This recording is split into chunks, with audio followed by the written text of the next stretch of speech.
So welcome everyone. So we're excited to be here today. If this is your first time to the Adams building, we are temporarily out of some spaces in City Hall while restoration work gets done, which is really exciting. And if you don't know me, I know most of you, I'm Luciana Spraker. I'm the director of the city's Municipal Archives Department. And we get to do these fun things every month where we get to just look at all sorts of different little history topics. And Chief Ulysses Bryant, I got the pleasure to know him through, I guess, Massey's History on Wheels. Yeah. And I said, you need to come and talk to us and tell us the same things you're telling the fifth graders, I think would be really great information. So today's going to be a fairly casual conversation. We're going to see some images that we're going to throw up as prompts. I've got some questions for Chief Bryant, and then at the end, it'll be open for all of you. I thought about reading a bio of him at Got Started, but I decided not to because that's what we're going to be doing. We're going to be talking about his bio and his life and all the great things he's done. So I think with that, I'll thank all of you for coming and Chief Bryant, and we'll dive in unless you want to say something. Good morning. Oh, no, good afternoon. Good afternoon. It's really great to be here this afternoon. I met Luciana, and she said, you know, I think we ought to just have a conversation. And it was so nice the way she put it. I said, I just couldn't say no. I said, yes, I'll do it. But I've been working with Steve and his crew at Massey for several years now. And it was just something that, we put together. And he says, you want to go? I said, yeah, I'll go. So it just grew on its own. And I didn't realize the impact until years later. So I hope to share some light as to what we experienced back during Jim Crow and segregation. And of course, back in those times, we weren't African Americans, we weren't colored, we were Negroes. And that's the way we grew up. A little bit about myself. I'm the oldest of 4 boys, and by God's grace, all 4 of us are still here. I'm the oldest, and Mom and Dad have earned their rests, and they've been gone for quite a while, but we're still intact. So, could I interrupt you and maybe and get you to kind of step back a little bit and tell me a little bit about your parents? Okay, my mom and dad. My mom she took care of the house. She didn't work outside of the house. She had her own business. My dad was a longshoreman, and back in the days, that was some dangerous work down there. A lot of the safety issues that they have now, it's a much better place to work. They really organized that Union 1414. I remember when Dad them used to get paid down on Bay Street when they had those metal tags, and then they had the hall down on Indian Street where the post office sit at now. And then my brother, during his presidency, my younger brother, they built a new hall out there on West Lathrop.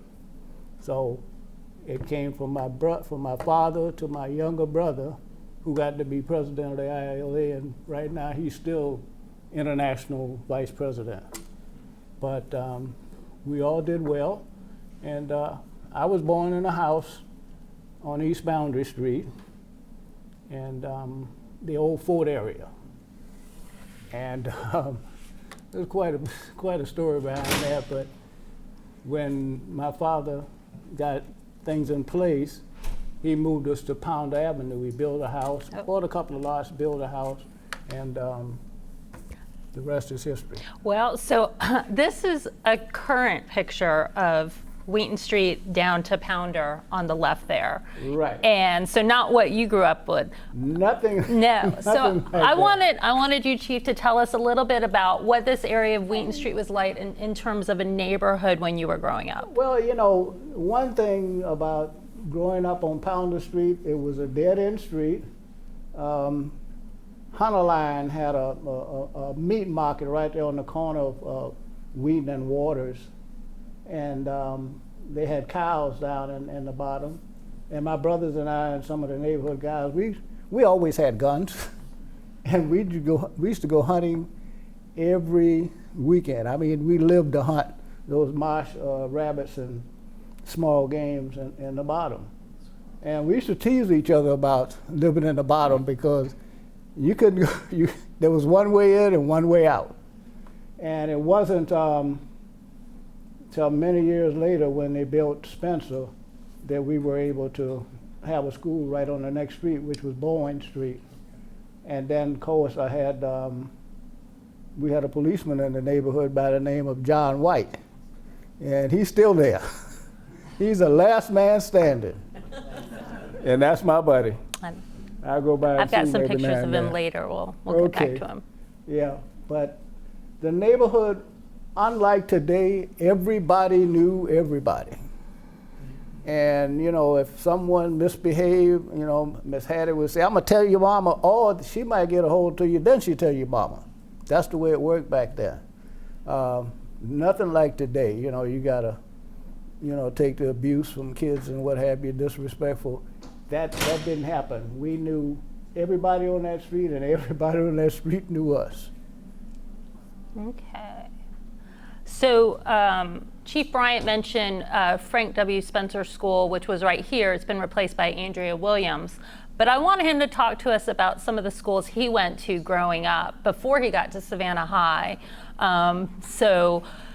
For those of you, I've got a picture of Paulson Street School. Definitely want you to talk about that. Then Spencer up in the right, and then an image from Johnson High School. Right. So tell us about your path through education leading up to high school.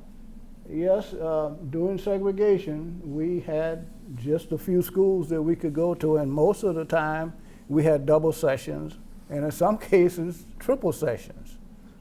We'd be in school if sometime between, say, 9 and 12, 12 and 4, and then sometime 12 and 6. It all depends on what school. But I started out at Paulson Elementary, and it set down on Jill Street, right around where Hubert, just below where Hubert sit at now. And it was a 3-story industrial building of some kind, but they housed all of us in there. And I had a first grade teacher, Miss Griffin, Bertha Griffin. I will never forget that lady. She was, to this day I remember, and she was a little short lady, but she kept me on task. I wanted to write with my left hand, and she wanted me to write with my right hand, and she wasn't giving up, and she made sure that I came up right-handed. But she would tell my mom, she says, you know, he's smart, but he's stubborn.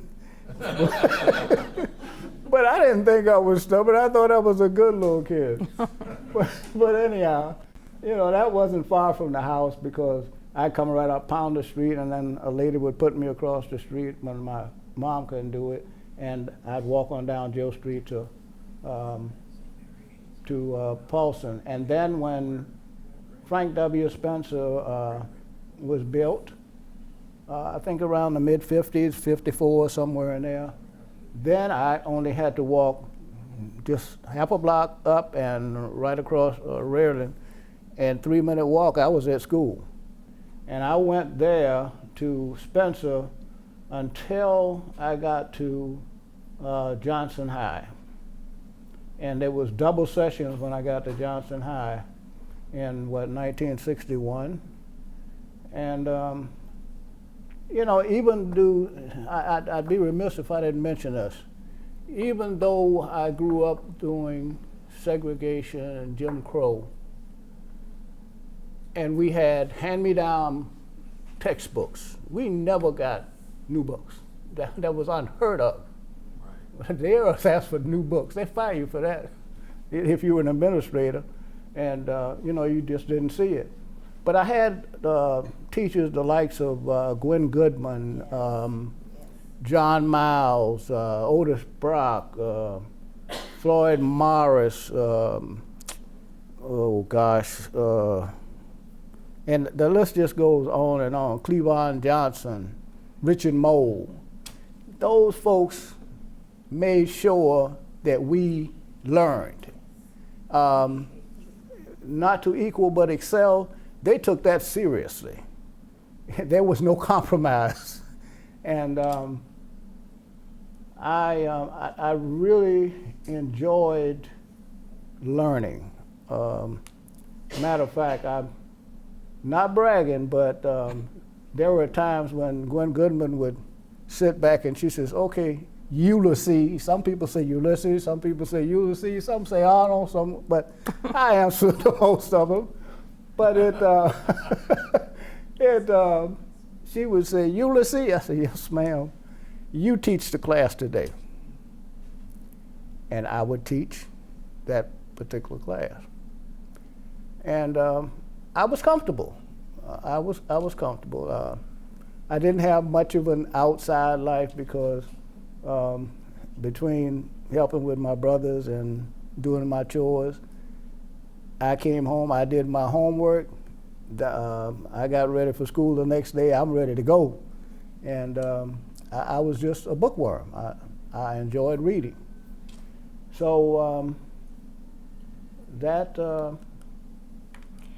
experience that I had with those 3 schools and those administrators, I think it still lasts with me today. It still resonates with me.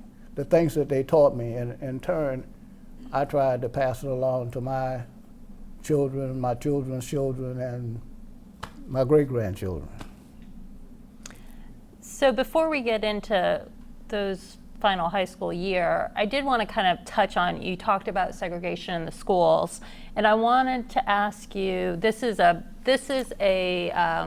boycott, the boycott on Broughton Street in 1960. I wanted to ask you, how aware of you that you were in schools without new books, or that you were in this segregated city, or did you feel sheltered from it looking back? No, I didn't feel sheltered. I was very much exposed to it.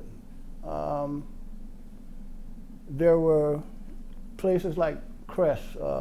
Mom would take us downtown, and of course everybody have a wish list. You know, we want this. You only getting what she buys. That's it. You can wish all you want, but you only getting what Mom's gonna buy. That's it. Daddy didn't even get involved in that. Okay, but yeah, the segregation, the irony of it all, it was real. I mean, Greyhound bus terminal, for instance, white water fountain, colored water fountain, restroom facilities the same way. We had this little German friend, John Hunterline, and one day we went to a place off of B Road, and I knew we could go in there. I knew we shouldn't have went in there, but we went in there anyhow. And you would thought that we were trying to rob the place or something. You know, the next thing we knew, we were jacked up and called the N-word and, you know, told to get out there and don't ever come back in here. So it was real. And no, it wasn't sheltered. Now, my parents were very strict about us participating in the night march.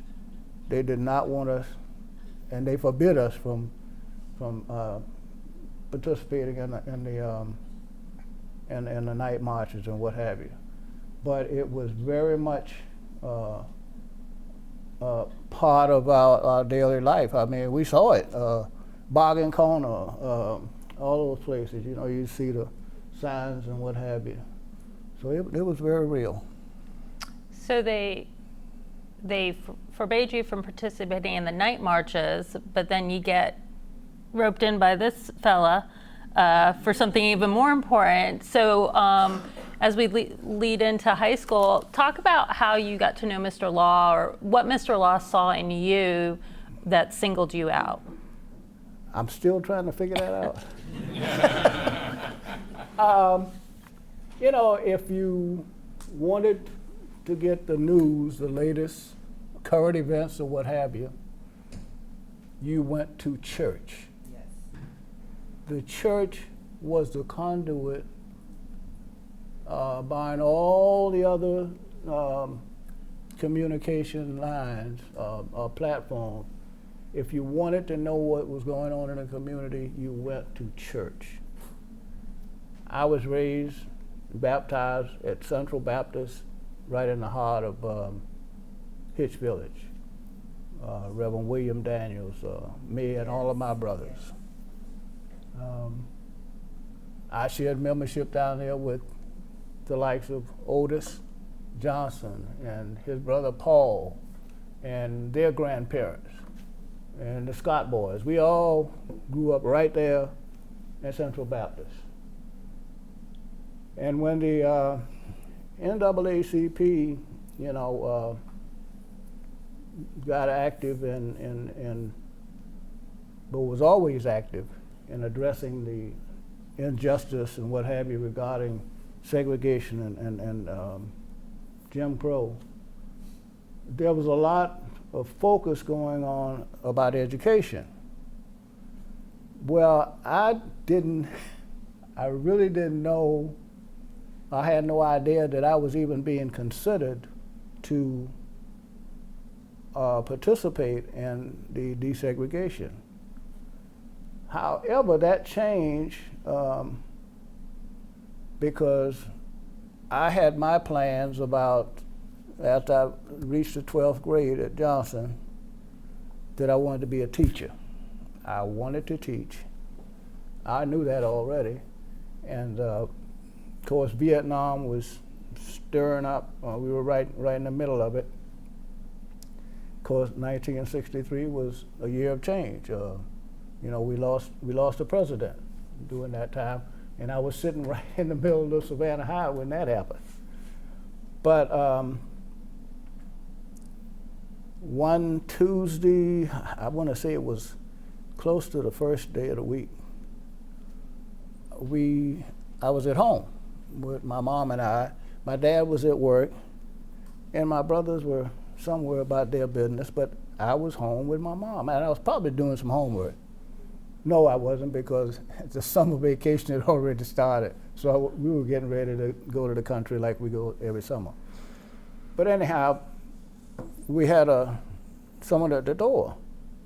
So I went to the door, and that gentleman there, Mr. Law and Reverend Scott Stell, were standing there, and I automatically assumed that they wanted to see my mom, my parents. So I said, "Oh, hi," you know, I greeted them. I said, "Would you come in? Oh, no, would you wait a minute? Let me get my mom." So I got my mom, and she came to the door. So I immediately went on about my business, because back in the day, you know, when grown people are talking, you made yourself scarce. You didn't sit there and get a part of the conversation, not if you want to be standing up.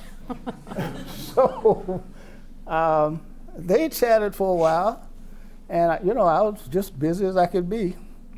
And then my mom says, "Arnold," because that was my nickname. And I said, "Yes, ma'am." She said, "Come up here."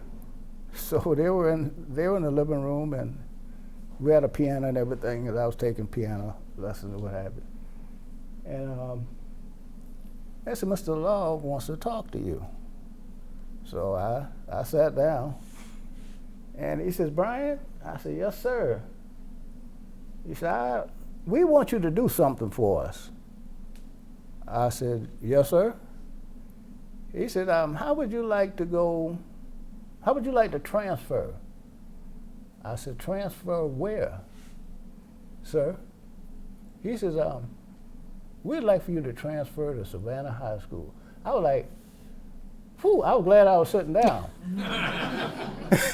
Because, you know, I could always walk by that school and see it from a distance, and you see the palm-lined, you know, park and everything, and it looked like this huge university. Yeah, you there's know, a I'm picture. like, Yeah, you know, I'm looking down there and I'm like, okay. But it still hadn't sunk in yet. He's saying, we want you to integrate Savannah High. And all of a sudden, I'm trying to process all this because this is a lot of information. He's fixing to go back 12 years, 11 years, and all of a sudden I'm thinking if I go there, I'm gonna lose my friends, and then I don't know what they're gonna do to me out there, and I'm thinking all of these things, and then my mom says, well, son, she says, I'm gonna leave this up to you. He said, whatever you decide, I'll go along with you. So I said, well, she ain't gonna be no help now. I said, well, where's my daddy at? But, you know, my daddy was on the docks. So I said, well, when do you have to have an answer? He said, I need it when I walk out that door. I said, well, I said, I'll do it. And what we had to do, we had to make an application to the Board of Education down on Bull Street to transfer from Johnson High to Savannah High. And we, you know, filled out the papers. They told us how to get it and everything. We filled out the papers and hand carried it down to the Board of Education. And I you know, it was a quick turnaround. I guess within a couple of weeks, working days, I got a nice letter back saying that, you know, my transfer had been approved and I could go to Savannah High. I said, boy, that was easy. Because I really thought it would be a lot of red tape and what have you, but it wasn't. And that was the beginning of the longest 9 months of my life. I didn't realize that all of the other things, because we didn't have bus transportation, that was another thing. But my daddy took care of that. And this bunch here, that's when we were going up. That wasn't the first day of school. That was actually the first, but it was doing registration. And right up there in the corner is the tail end of my car. And I was driving that 62 Chevy Bel Air that my dad bought from Darren Chevrolet. And he made sure that I had transportation. And I carried John Briggs, who's on that the white shirt there to the left, he's deceased. Ernestine Thompson, she's deceased. Johnny Alexander, he's deceased. Lillian Myers, he's deceased. And Frankie Mae Coleman's head is right behind me. I'm behind John. And Loman, there behind Ernestine. And that photographer there, he just happened to be there because they didn't tell anyone that we were coming to keep down the crowd. That's why you don't see the crowd there. But they were waiting on us when we come there, when we came on the first day of school. They were waiting, and some of them weren't too nice. But the first day of registration went well. We didn't have too much of a problem. But once we got inside that school, I haven't been inside that new school they built in Garden City yet, but that was the hugest school I'd ever been in when I set foot in Savannah High that day. And then we didn't come back again until the day after Labor Day in 1963. That's when it all started. So when you were registering, was there any way that the people at the Board of Education who were approving your transfer would know you were black? Or was that part, were they complicit in the process? They knew it was what was going on? They knew exactly. How did that? They knew what was going on. They weren't surprised. They were kept well informed all the way through. There were no surprises when it came to them, Okay. because that principal, Mosley, I remember him, Mosley. He knew we were coming, and we had police protection. Mm-hmm. We had detectives that would escort us to and from, and they didn't have resource officers back in the day, but we sure could have used a few of them. Especially me, you know, because I'll share a little bit with you as we get into the, but you know, for some reason I got targeted, and I guess it was because I transported John Briggs and Robert Stevenson, Frankie Mae Coleman, and Ernestine Thompson in my car. So they sort of figured I was the leader. I wasn't the leader. I was just happened to be somebody that was thinking that had a car that was giving them a ride to school and back, you know. But anyhow, they didn't understand it like that. But that's where we started at. And they did something to the car, didn't they? Yeah, because you know I didn't have a lock tank on it, and I would, as you're coming down or going east on Washington Avenue, I would park down by this little church off to the side where it's sort of dog legs coming in off of. I'd park down there and I'd walk down there. So I was thinking I was doing something. I got away with it for about I said first semester or so, and I guess they figured it out. And then one day I went to crank up the car and I saw the white stuff on the ground, and I said, that don't look right. And it was sugar. They dumped sugar in my tank. So I went back to the school. I called home. They did let me use the phone. I called my mom. She called Mr. Law. Mr. Law called the wrecker. They came out. They hooked up to it, towed it in, dropped the tank, blew it out, brought it back to my house, and the next day I was back to school again in the same car. So, you know, we didn't have no downtime. We had good support. Is there a question? I do. Oh, yes, ma'am. Probably because I was a high school teacher. They have your transcripts so that they knew which courses to put you in. Yes, they got the transcripts. They did have them, you know, and we had new books. I finally got new books. It took me 12 years to get brand new books. It didn't have no stamp overs or anything like that. We got brand new books, and I sort of made the statement. I said, "Wow, brand new books," and it took 12 years to get them. So that was another plus, but. At that time, there was only 10th, 11th, and 12th grade. And I'm trying to think. They had over 2,000, close to 2,000 kids in that school. Is that the only black kids that went? It was 6 boys and 6 girls. 6 boys and 6 girls. It was 12 of us.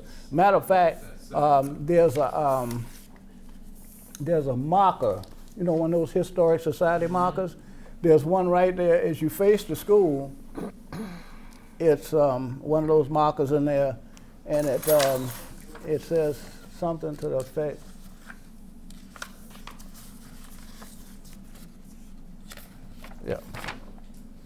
Yeah. It says that 12 Negroes came into Savannah High doing in 1963. So it says, in 1963, 12 African American students selected by the NAACP integrated Savannah High School, one of the first 2 schools in Chatham County to integrate.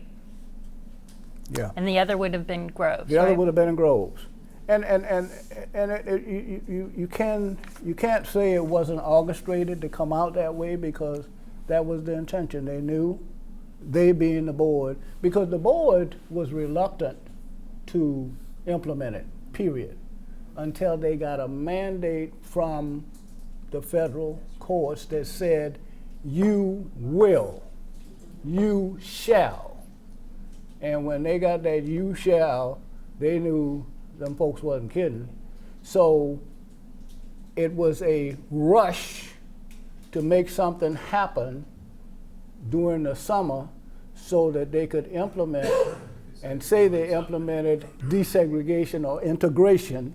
So they said, okay, we'll do it one school on the east side, one school on the west side, and we'll do the 12th grade, and they will have to, they being the Negro students, would have to make application to go to those schools. Sage Brown, George Shinholster, and 5 young ladies transferred from various West Side schools to Grove Side. And I can attest for them because it was, it was about 15 or 20 years later after the fact that we got together as a group. And that was one shortcoming that I found with, the initial desegregation. After we graduated, there wasn't a lot of support for us. And when I say that, I'm not being critical of it, but had I stayed at Johnson, there's no doubt in my mind that I would have gotten scholarships, supports, and what have you to support my teaching endeavors. That didn't happen because that wasn't part of the plan. The plan was to get those schools, get some of us into those schools so they couldn't say that we weren't interested in integration. So for that part, because when right after I graduated, I graduated 2nd of June, August 12, 1964, I was in the United States Air Force. Yeah, I wanted to show, we have some really nice pictures of you in ROTC, one of which says Cadet Corporal Ulysses Bryant, his first year of ROTC, one of the best. I believe that was Mr. Law who wrote that. But I wanted to, as you get into talking about your military service, talk a little bit about, I'm assuming this is ROTC at Savannah High. Yes, that was my first exposure to any military training, and as far as being a part of being accepted, ROTC was my refuge because when we were changing class, that was hostile territory out there. I mean, I was the Lone Ranger without Tonto in my in my classroom, and when we were changing classes, it was every man and woman for itself. And there were some students out there, not all of them, but some of them, they let us know that they didn't want us there, and they made things very uncomfortable for us. It was nothing to have my books knocked out of my hands, and then you try to pick them up and they kicked them down the floor. It got to the point where the walls were my best friends. I would put my back to the wall until the crowd passed. And it was okay because most of the instructors knew why we would be late getting to class or what have you, because it was for our own safety. I mean, they couldn't watch all those students. And especially in the stairwells, you didn't want to get caught up in the stairwells. That was not that's not a good place to be. I took woodshop class. That was an elective, and I'll get back to ROTC in a minute. But I did not, I could make a broom handle. Everything that made a broom handle or whatever. But anyhow, I got in woodshop class, and I would not let those students get behind me. One day I got careless. Somebody got behind me, and to this day I don't know who hit me in the head with a piece of wood, but they hit me in the head with a board, and I woke up half days in the nurse's office. Of course, my teacher, Mr. Morgan, to this day, I didn't see nothing. Of course. He didn't see a thing. I said, okay. So I still got that. Every now and then I reach back there and I still got that knot right there in that head. It ain't going nowhere. Did they segregate the bathrooms and the water fountains and all that at Savannah High, or was? No, the signs went down. The signs went down. There was no trace of that. In another case, I was in the cafeteria, and I knew something unpleasant was fixing to happen because about 5 or 6 guys sort of made a curtain around where I was sitting at with my lunch, and all of a sudden, one of them right at my food, and I just sort of pushed back from the table and jumped up. I didn't hit anyone, but I sure felt like hitting somebody that day. And the teachers that were on duty, you know, they rushed there, but you know, everybody scattered. So that was another incident where nobody got disciplined for anything. But ROTC was different. Sergeant Blackburn and Sergeant Pinckney, 2 white guys, 2 white sergeants, because they didn't have no black instructors. All the instructors were white, retired, you know, ROTC instructors. They made me feel like part of the outfit. They demanded and commanded that the white students respect me. And I was selected cadet corporal by some of my peers, as well as some of the other guys there, like that tall guy there standing next to me, the one taller than me. He went on to become a colonel. But that was one of my better classes. ROTC was my forte. And ironically, I was stationed at Bitburg, Germany in 74. And I was in a bomber alert area, and we were shift changing. And I saw this guy walk in for the shift change, and I looked at him, and I said, I know that guy. And he looked at me, and he saw me too, and I said, I'm gonna try him. I said, hey, where are you from? He says, Georgia. I said, where about in Georgia? And he hesitated. I said, you're from Savannah. I said, you went to Savannah High. And he dropped his head, and I knew I had him. I said, yeah. I said, that's water under the bridge. I said, I just wanted to let you know I remember you.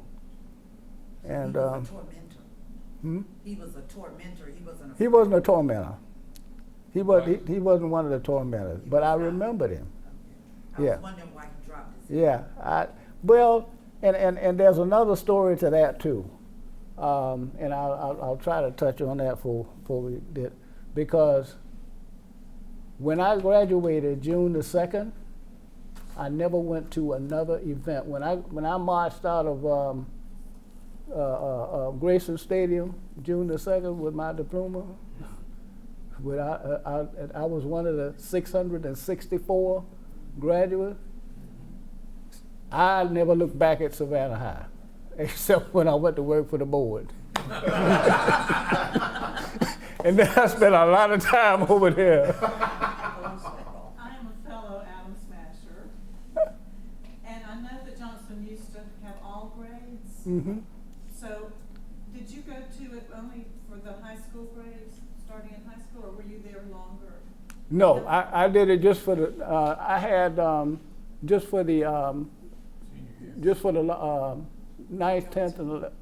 Yeah, I started in the 9th. So you were there 2 years and then transferred to? Yeah. Okay. Yeah. They did have all grades, you're right. That's why I was missing some grades there. Thank you. Do you want to mention that to them? That you went to that? But anyhow, when I left there, that was it. I said, no, I'm not going back. I don't want to see them. I don't want to socialize with them. And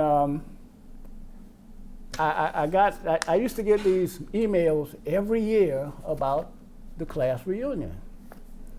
I said, I told my wife, I said, it's time, I gotta go. I said, it's been 60 years. I said, I gotta go and see how they're gonna treat us now. She said, well, okay, if you're going, I'm going with you. So, April the 27th, this year, I got the email, so I sent my money, sent my check, and it wasn't long before, a couple of days later, I got a message that, that my name's been added to the list and my guests to come. And I got a text from a guy named Bobby Phillips. And I said, I know him. Well, I knew of him because I knew he was the class president and he was also a popular guy and what have you. And then I knew him from, being in law enforcement. I know he was an attorney. And he texted me and asked me if I was the Ulysses Bryant that went to Savannah High in 1964.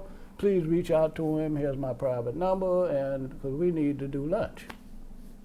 I'm like, oh, wow. So I texted him, and I called him. And he says, Ulysses? I said, yeah. He says, are you? I said, yes, I'm he.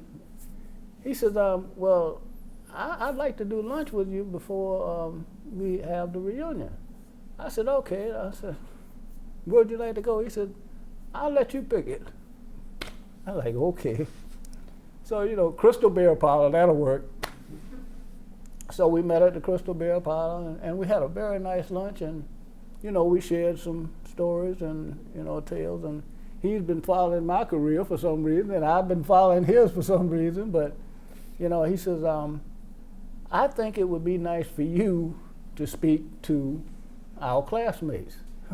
I said, no. Wait a minute.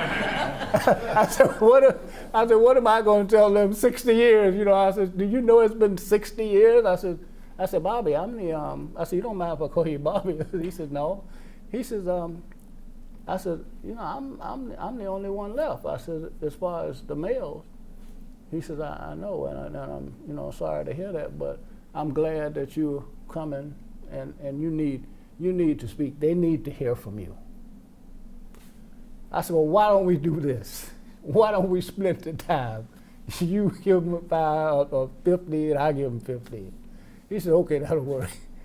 Well, he introduced me, and then he said, oh, and I'm going to turn it over to Ulysses. And he sat down. I said, well, how are you? But I got up, and it was well received. And I shared some things with them that they weren't aware of. For instance, the last week of school, I was sitting in my homeroom class. Hadn't changed school class yet. And 2 detectives came to the classroom, told me to gather my things, and follow them to the office. This was different. Something else was going on, and I couldn't put my hands on it. But I did when we got to the office.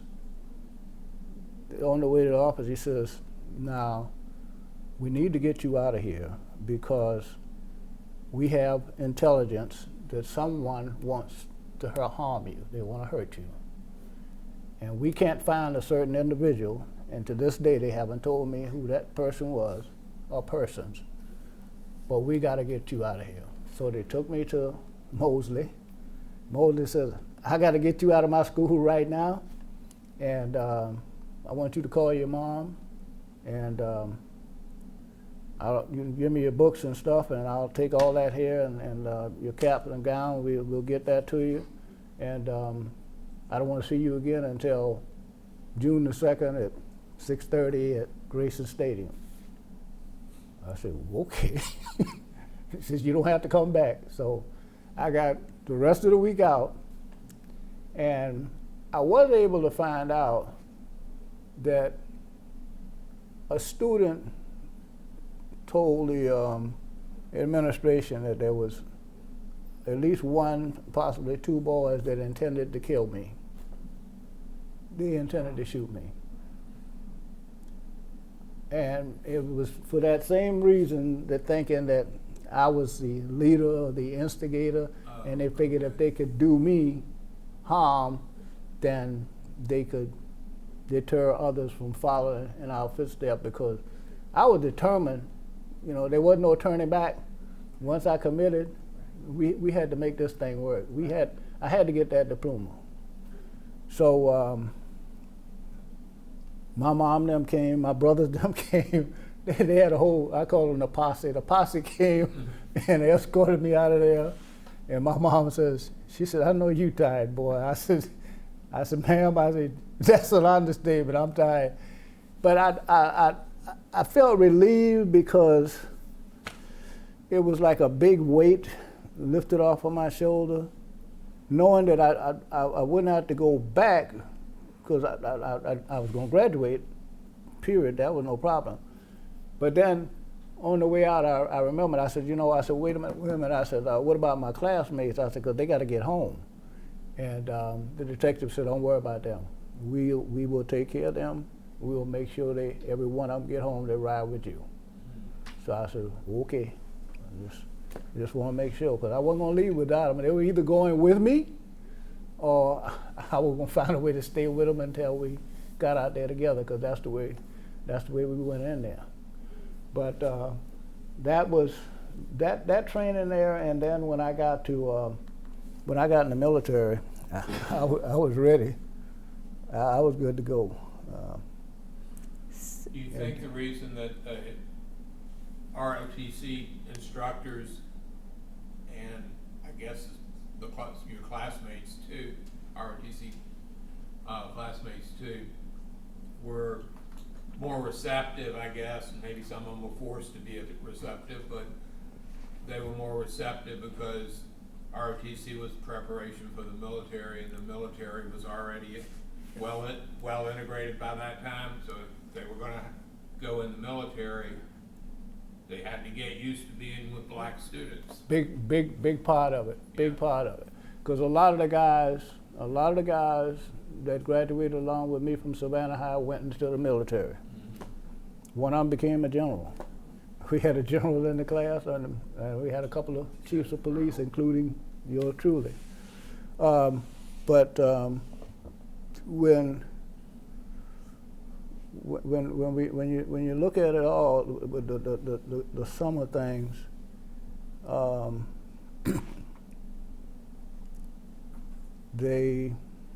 me get my thoughts here.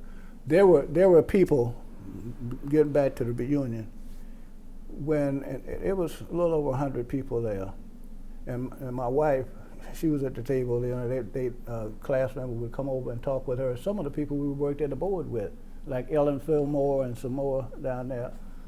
But I had one guy that actually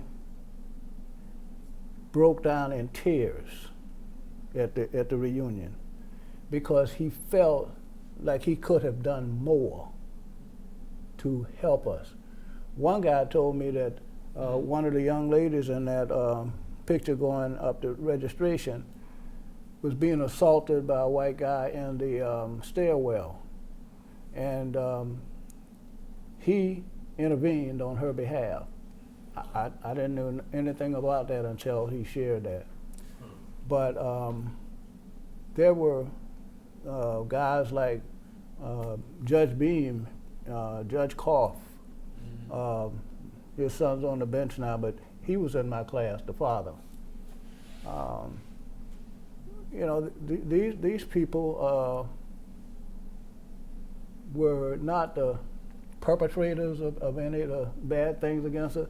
Not one person that I saw at that 60th reunion that I can recall did any ill will towards me.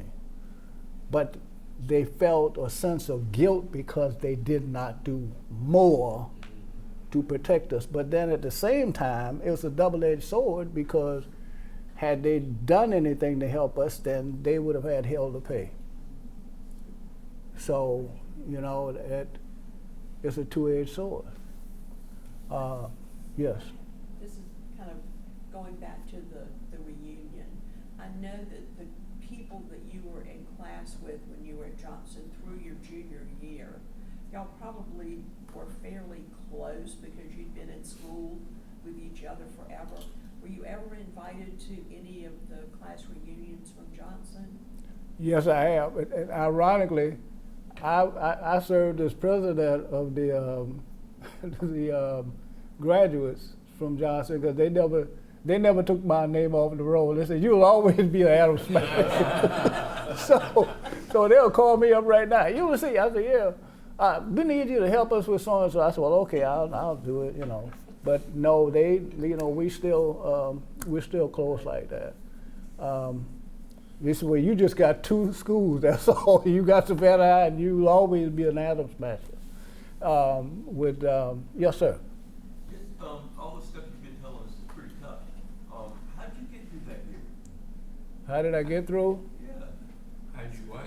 How did you get through that year? What yeah. emotions or things that you had to deal with? You know, my family and I have always been close. Mom was the matriarch.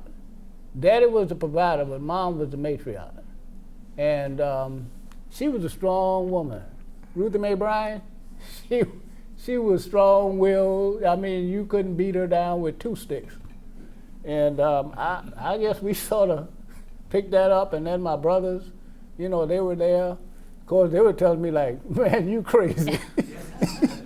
we ain't going through that. And they didn't. They didn't. Not one of them followed in my footstep and went on out there. But it was so bad. I don't know. Some of you may remember the old party line telephone. Some of those folks would call me at night, at 9 o'clock, 10 o'clock at night. "Nigga, don't come to school tomorrow." Bam! and you know, it just torments you like that. But I wasn't gonna quit, and I knew early on that once I started it, it wasn't no turning back. I was gonna say you couldn't. It wasn't no turning back. So we're getting a little tight on time, but I did want to kind of just reflect a little bit on the career that you had after, which I think, you know, without what happened in high school, you know, do you think you would have risen up to be chief of police here and have this really successful law enforcement career? And wait, before you answer, I'm just going to tell you the next thing. And then I also want you to comment on Lieutenant White here in this picture. So. I often say, you know, they didn't want to give me an equal education, but at some point there, they turned the whole safety and security of the school district in my little hands here. And, you know, I took care of everybody in the system for 29 years. Yes, it played a part. It was my platform. I was honored and humbled to serve the Board of Education. My career was stellar, and when I got out of the military, I got out of the military in 1977. I served the whole Vietnam era.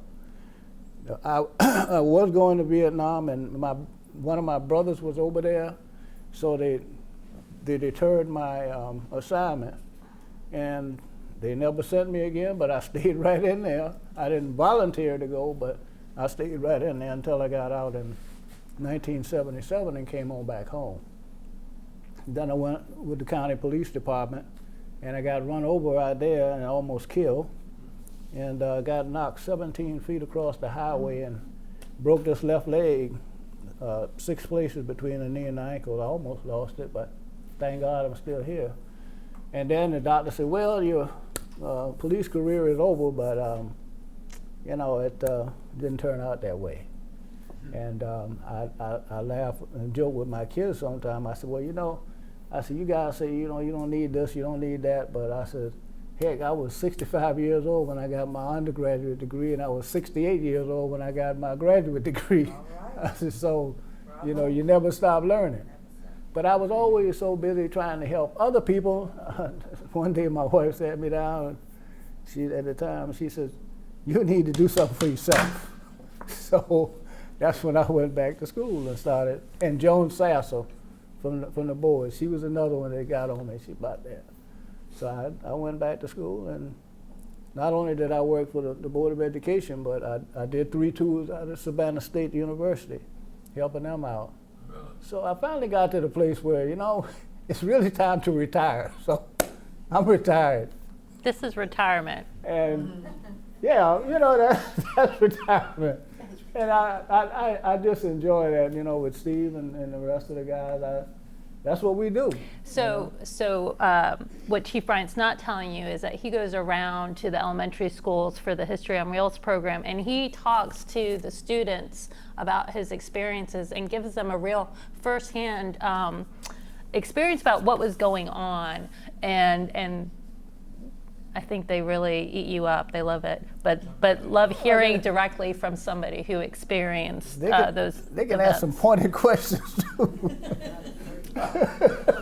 like your answer is, well, how did you take all that? Did you fight anybody? I'm like, no. No, you really couldn't. I would imagine none of those kids got at least instigated any fights. Well, I would like to think that, but I can tell you from not personal experience, but from the experiences that Sage Brown and Shinholster had over at Grove, they got back to back out there. I was gonna say, Them boys out there in Grove, they earned it. The 2 of them boys together. Oh, I can I mean, they had to get back to back to protect each other. Grove wasn't no joke, but like the only bad experience I had there was that one with the food and what have you. But with Mr. White, my dad has always been my role model. I bar none. My daddy was my daddy, and I love him to death. But this guy right here, he has always been around that corner. Him and his family, right across the street from Spencer, and Robert Simmons and the Moody's and all of them right there. And John, he'd be right there. As a matter of fact, I'll ride by there and holler at him. And he like his little lottery tickets, so I'll grab a handful of tickets and take him his lottery tickets around there. Do you think you growing up around him and knowing about him being a police officer, did that influence you at all? It did. It really did, because I did 2 things I said I wouldn't do. I said I didn't want to fly in airplanes. I went in the Air Force. and I said I didn't want to be a policeman, because when I got to Lackland, I was supposed to go in for IBM data processing at that time. The school phased out, so they came back and said, well, you've got a choice between cops and cooks. The first air policeman I saw had a broke arm and a black eye. I'm saying, no, that ain't what I want. But I said, well, wait a minute. I'm not going to nobody's kitchen, because my mom taught us how to cook, so we knew our way around the kitchen with 4 boys. So I said, okay, I ain't going in the kitchen, so I guess I'm going to be a policeman. So I went a policeman. And to this day, I will always think that my daddy played a part in it, because he knew a lot of people, and but I spent almost 6 months at Lackland, and then I finally got orders, and guess where they were sending me at? Right back to Hunter Air Force Base, and I got to stay at home, and I had my car, and I had a lot of ticked off guys out there at the base. Here I am 6 months in the Air Force, staying home on separate rats, but they still made me pull KP, at least a couple of weeks out of the month. But life has been good. But when I reflect back on what Mr. White and them went through, and I can remember the times where, you know, black officers could not arrest a white person, let alone hold them, let alone arrest them. And now we've got, you know, police chiefs, and, you know, things are just, we've come a long ways, but, you know, we still haven't, we're not finished yet. There's still much work to be done. And I think, you know, that you know, we have when we continue to have an appreciation for differences and diversity and equity and things of that nature, that we can be a better world, or we'll make it a better world. So I thank you all for being here, and I told Luciano, I said, yeah, let's do it. It'll be different. I haven't heard him say no to anybody yet, so. Well, I want to thank you very much. We did get right to one. I'm sure Chief Bryant will hang around a little bit for anybody who has a question, but I want to go ahead and tell you thank you so much for coming. Thank you all. Because I see a lot of familiar faces out there. I thought we was having a reunion over here. But it's good seeing everyone. Good seeing everyone.